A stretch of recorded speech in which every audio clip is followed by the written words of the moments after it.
and we feel very confident they'll get it done, because amazing things have happened in Bangladesh. Young people of Bangladesh rose up, gave their lives, gave their blood to create what they have been telling us, to create a new Bangladesh. They felt very frustrated with the old Bangladesh. The journey for the new Bangladesh has begun on 5th of August.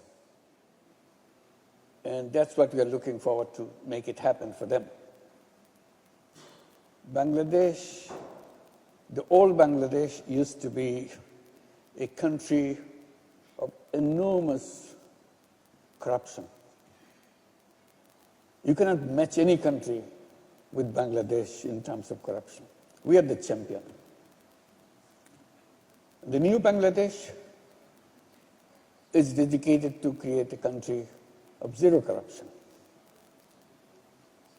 You'll hear many criticism of the interim government. They're not efficient enough, they're not fast enough, they cannot solve all the problems in 5 months, and all kinds of. But nobody in Bangladesh will say there is corruption in this government. They agree with everybody, no matter who you talk to.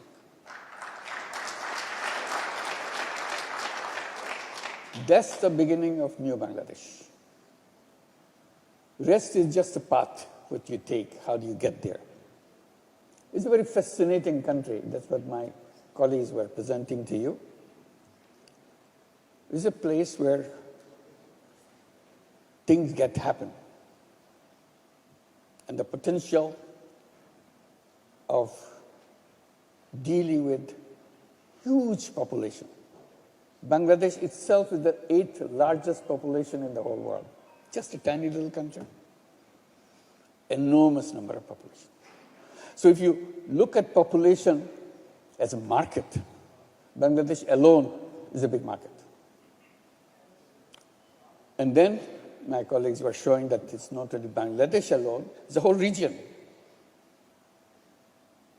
It's a kind of unified economic region with Bhutan, with Nepal, with the 7 sisters of India. Nature has put them into one basket. You can't escape that. And we're excited about it. Enormous possibility of hydropower, clean power in Nepal, Bhutan. It's there. It's waiting to be explored, waiting to be utilized. So clean energy is right there. And those young people, half the population under the age of 25, as my colleague was explaining. It's enormous potential. Young people bubbling with enthusiasm, bubbling with ideas to get things done. And Bangladesh is a very interesting country. Have you ever heard of a bank which lends not to rich people? That's their motto. They don't lend money to rich people. No bank in the world will say that. But Bangladesh does. They created a very funny bank. Lends only to the poor people, only. Not only they lend money only to the poor, they lend money to poor women. And it doesn't end there. It lends money to illiterate poor women, where women keep repeating to themselves, repeating to the bank official, I'm afraid to touch money. I don't want to touch money. She's scared. Because she cannot count. Nobody ever allowed her to touch money. Bank says, no, you touch money. This is your money. We give it to you to start business. And have you ever heard bank lending money $5, $10, this bank does. So Bangladesh does all kinds of funny things. And those funny things become big, become global, become more powerful. It spreads from Bangladesh to everywhere, including in Europe, including in the United States, including all over Latin America, all over Africa, all over Asia. It's a very fascinating country. These women, illiterate women, changed the world. They changed their life in the process. They changed the minds of many, many, many academicians, researchers, policymakers. They did by showing what they can do. Amazing things. Have you ever heard a bank lend less than $1,000 for a housing loan? This bank does. Lends money under $1,000 for housing loan, to build a house, because they don't have a house.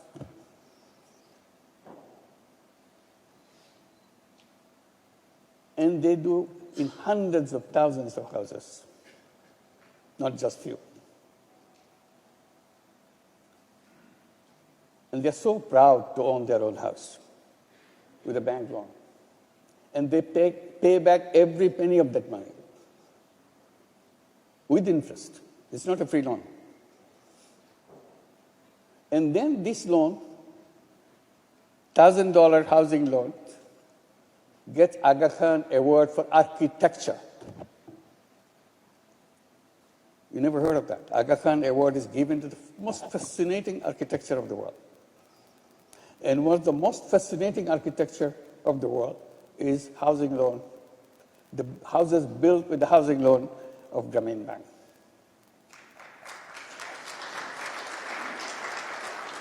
So I'm saying that they do interesting things. That's what we are all about.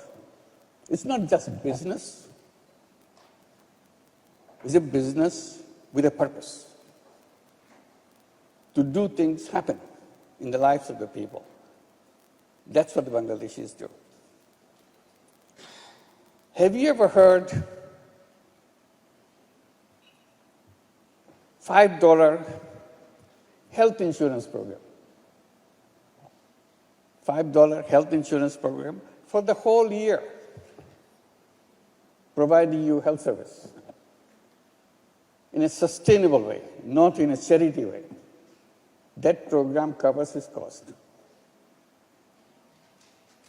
and provide all health services to the entire family, not just one person. That's what the healthcare program created in Bangladesh. Have you ever heard a country which never had any industry at all? Only outsiders created some industry, but Bangladeshis themselves never had it. The Bangladeshis were supposed to be clerks, but little offices and so on. Never a businessman. Out of nowhere, they created garment industry. And in the process, they became second largest garment industry in the whole world. So that's what the government Bangladesh is all about. Do you remember when we didn't have any mobile phone? I hope some of you remember that. You didn't have mobile phone. Nobody has a mobile phone. It didn't exist. And it just started creeping in some rich countries. Bangladesh government decided to issue license, if anybody is interested in mobile phone, to create a mobile phone company. People say, what is a mobile phone? How do you do that? Because our telephone system, like any other telephone system anywhere in the world, were owned by the government, always. Government has a telephone department, Ministry of Telephones, because they provide telephone service. And in Bangladesh, we had the same. Government-owned telephone service. In the entire country, probably, there are not more than 10,000 telephones in the entire country. And bulk of them, more than half of them, didn't work at all. So you have to wait and wait, keep asking people to repair somewhere something so that you can make a call. So that was our telephone system. And then government says, we are going to give license to bring mobile phone company, privately owned. We had no idea what this mobile phone, what do you do with this? But we applied. Why not? Let's have a telephone company. When I say we are meaning Grameen Bank applied to get a telephone license. And government official asked, you are a bank for the poor women. Why do you need a license for telephone? Then we very proudly says we want to bring telephone in the hands of poor women. It's a shocking thing to say. Still, the richest man in the country didn't get the telephone. You're saying you want to bring telephone in the hands of the poor women in the villages. They laughed. These guys are kidding. We said we are very serious. To catch us, they said, didn't you say your borrowers are illiterate? I said, yes, they're illiterate. Aha. If you give the telephone to those illiterate women, how are they going to dial it? They don't know the numbers. So we looked at the eyes of these government officials, answered them by saying, yes, these women are illiterate, but they are not stupid. They're very smart. If we can convince them, pushing these numbers, they can earn money. They will learn it very quickly. After all, there are only 10 numbers in the whole world. You cannot invent 11th. Government officials didn't trust it. So they kept on asking questions. In the meantime, we didn't give up. We start talking to companies around the world who can help us to set up a telephone company, because we have no idea how to do that. Every company we approached, in Europe, in USA, in Asia, they said no. You don't look like the kind of people who can run a telephone company. We didn't give up. Finally, it worked. We found someone who loved Grameen Bank in Norway. He happens to be the chairman of a telephone company in Norway. So I talked to him. He said, okay, we have a telephone company, we'll partner with you. If nobody else does it, we'll do it. Telenor of Norway. But the entire board of Telenor refused it. Their argument is, we never worked in Asia. We don't know what Asia is. We don't even know where Bangladesh is. We don't want to go and set up a company in Bangladesh. It's supposed to be a very poor country. And we're not familiar with that. Chairman was insistent. He said, my friend says he can do it. Let's help him. So that's the beginning of a partnership, because all the officials of Telenor were saying, even if you have a telephone company in Bangladesh, the market will be so limited because these are poor people. And these guys in the company, they are saying they want to bring telephone in the hands of poor women. This company will never work. Again, chairman was adamant. He said, we'll give it a try. So we had a partnership. Telenor officials were so upset They hired a consultancy company in England